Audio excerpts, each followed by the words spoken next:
దేశం అభివృద్ధి పథంలో పయనించాలంటే అది కేవలం ప్రభుత్వం వల్ల మాత్రమే సాధ్యం కాదు. ప్రజల భాగస్వామ్యం కూడా ఉండాలి. తాజాగా హైదరాబాద్ వేదికగా ప్రధాని నరేంద్ర మోదీ చేసిన ప్రసంగం ప్రతి భారతీయుణ్ణి ఆలోచింపజేస్తోంది.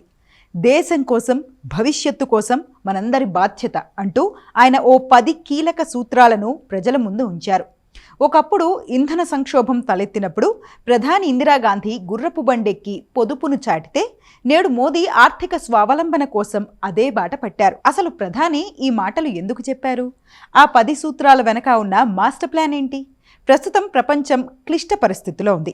ఒకవైపు కరోనా మిగిల్చిన ఆర్థిక గాయాలు, మరోవైపు అంతర్జాతీయ యుద్ధాలు ప్రపంచ సరఫరా వ్యవస్థను దెబ్బతీశాయి. ముడి చమురు నుంచి వంట నూనెల వరకు ప్రతిదీ భారత్ దిగుమతి చేసుకుంటోంది. డాలర్తో రూపాయి విలువ తగ్గుతున్న వేళ విదేశీ మారక ద్రవ్యాన్ని ఆదా చేయడం దేశానికి అత్యవసరంగా మారింది. అందుకే మోదీ ప్రజలను త్యాగానికి సిద్ధం కావాలని కోరారు.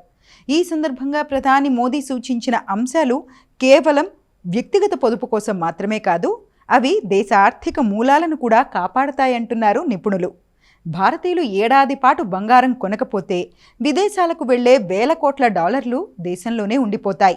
రూపాయి విలువ పెరుగుతుంది. వ్యక్తిగత వాహనాలు తగ్గించి ఎలక్ట్రిక్ వెహికల్స్ వాడటం వల్ల ముడి చమురు దిగుమతి భారం తగ్గుతుంది. ఇది పర్యావరణానికే కాదు, దేశ ఖజానాకు కూడా మేలు చేస్తుంది. ఇక work from home, online meetings ద్వారా రవాణా ఇంధనం ఆదా అవుతుంది. సమయం ఆదా అయ్యి ఉత్పాదకత పెరుగుతుంది. విదేశీ టూర్ల కంటే స్వదేశీ పర్యటనల వల్ల మన దేశ ఆదాయం మన దగ్గరే ఉంటుంది. వోకల్ ఫర్ లోకల్ ద్వారా స్థానిక చేతి వృత్తుల వారు బలపడతారు. రసాయనిక ఎరువులు తగ్గించి సోలార్ పంపులు వాడటం ద్వారా నేల తల్లి ఆరోగ్యం కాపాడటమే కాకుండా విద్యుత్ వినియోగము తగ్గుతుంది. చివరిగా వంట నూనెల వినియోగం తగ్గించాలన్న పిలుపు వెనుక అటు ఆరోగ్యము, ఇటు దిగుమతి భారాన్ని తగ్గించాలన్న వ్యూహం ఉందంటున్నారు నిపుణులు. అయితే ప్రభుత్వాలు మారినా దేశం సంక్షోభంలో ఉన్నప్పుడు పాలకుల పిలుపు ఒకేలా ఉంటుంది. 1970లలో అరబ్ దేశాల మధ్య జరిగిన యుద్ధం సందర్భంలో చమురు ధరలు పెరిగినప్పుడు నాటి ప్రధాని ఇందిరాగాంధీ తన కారును వదిలి గుర్రబండెక్కి పార్లమెంటుకు వెళ్లారు. అప్పట్లో అది ఒక సంచలనం.